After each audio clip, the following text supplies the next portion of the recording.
Donc, le sens de l'univers, le sens de la vie des hommes, au sens chrétien, l'ouverture vers l'éternité, ceci, ça disparaît, et l'homme renonce à toute responsabilité.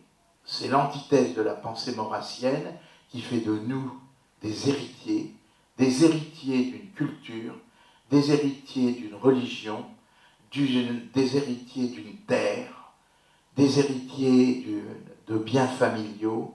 Tout ça devra disparaître. Voilà la nouvelle société, voilà l'homme nouveau que nous propose Attali. Alors ne pensez pas que cette affaire d'homme artificiel soit en réalité quelque chose qui nous tombe du ciel comme ça, pauvre, au XXe siècle. Ne croyez pas cela. Parce que, vous voyez, par exemple, dans le Faust, vous savez, Faust a créé un homoncule, petit homme comme ça, il l'a créé lui-même. Hein.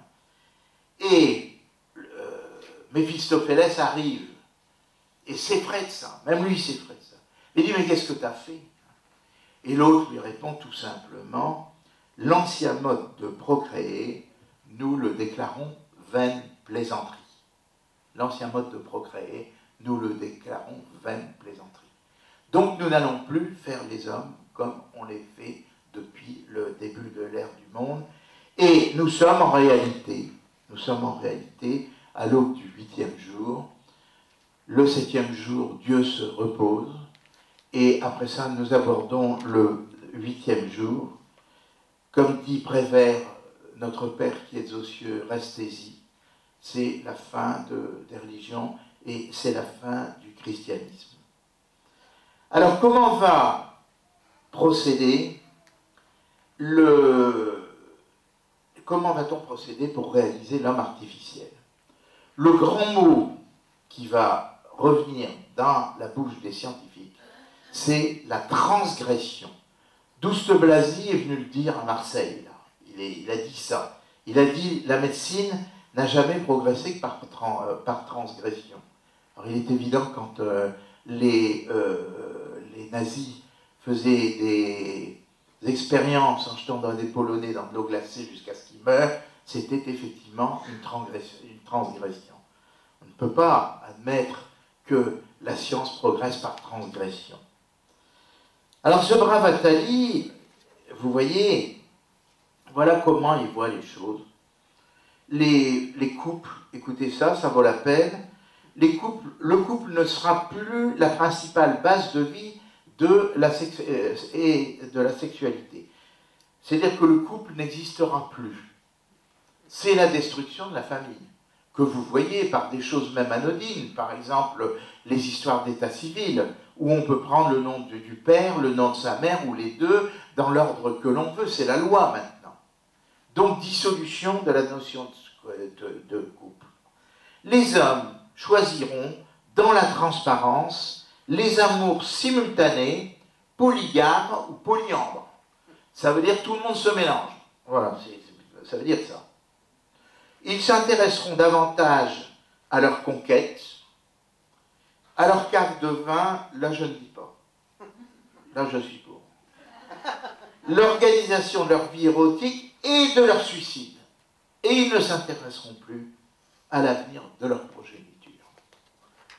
On fabriquera enfin l'être humain comme un artefact sur mesure dans des utérus artificiels avec des caractéristiques choisies à l'avance. L'être humain sera alors devenu un objet marchand. Donc vous retrouvez la même idée, à savoir qu'on vendra les hommes comme une marchandise. Alors je ne m'étends pas trop là-dessus pour arriver au centre de notre exposé. C'est que notre patronne là, nous a parlé bien sûr de la disparition de la morale. C'est la perversion des mots.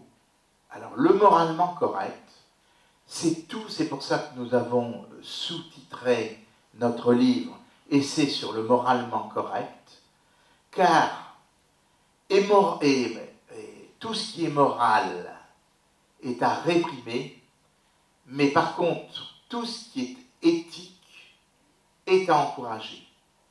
Et le moralement correct, c'est l'arrivée de l'homme artificiel. Et moral et éthique, tout ce qui va dans le sens de la réalisation de l'homme artificiel. Alors, on a substitué moral. Le moral, ça vient de mores en latin, qui veut dire meurt. Et éthique, ça vient du grec ethos, qui veut dire meurt. Donc, ça veut dire la même chose. Alors, vous allez me dire pourquoi on utilise le mot d'éthique au lieu d'utiliser le mot de morale. Ben parce que la morale, ça fait ringard, ça fait église catholique, ça fait l'ordre moral, ça fait tout ce que vous voulez. Donc, on n'aime pas ce mot. Et qu'on l'a remplacé par éthique. Pourquoi? Parce que l'éthique permet justement, l'usage de ce mot, permet en réalité de mettre en question la morale. C'est pour ça qu'on crée des comités d'éthique. Parce que ces comités d'éthique permettent ils sont créés pour ça, pour remettre en question la morale, dans le cadre des droits de l'homme. L'idée de créer un homme artificiel est vieille comme le monde. C'est le rêve de Prométhée. Prométhée qui réussit à faire des statues qui sont dans l'Olympe. Bon.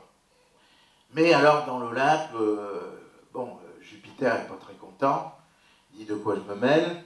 Bon. Et puis comme ils sont un petit peu trop remuants, c'est la sanction. Prométhée est attaché sur un rocher où pour l'éternité, il a le foie qui va être dévoré par un aigle. Donc les gens, la société des dieux se venge de Prométhée.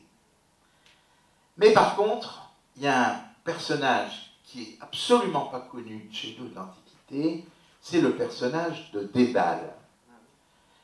Vous savez, quand on parle de la tentation prométhéenne, ça veut dire qu'on ne va pas y arriver. Pourquoi? À cause de la punition des dieux. Alors que Dédale, lui, va réussir. Dédale, qu'est-ce qu'il fait? C'est un sculpteur. Et il fait des statues tellement belles que ces statues finissent par prendre vie. Alors elles sont dans l'Olympe, et dans l'Olympe, elles mettent aussi l'agitation. Ah! Ce qui fait que Jupiter dit, bon ben, les statues, allez dehors, et il renvoie Dédale, qui est un demi-urge, c'est-à-dire qu'il est un demi-dieu, le voilà propulsé sur la terre. Et il arrive dans l'île de Crète.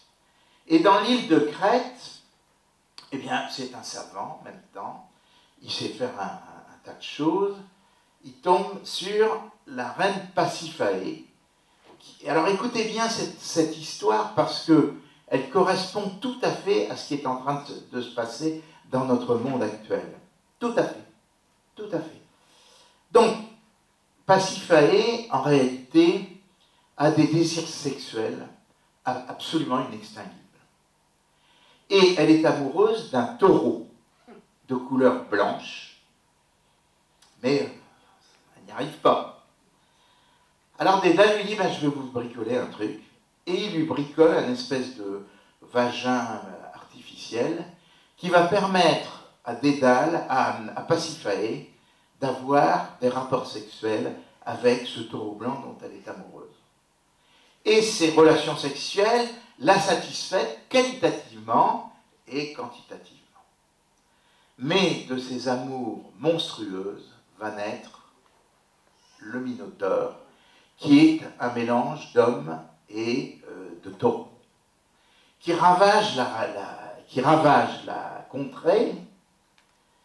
Et alors vous voyez, c'est ça, hein, Grande-Bretagne, requête pour autoriser la création de chimères hommes-femmes, et après l'article disant qu'effectivement, la Grande-Bretagne autorise les hybrides homme-animal.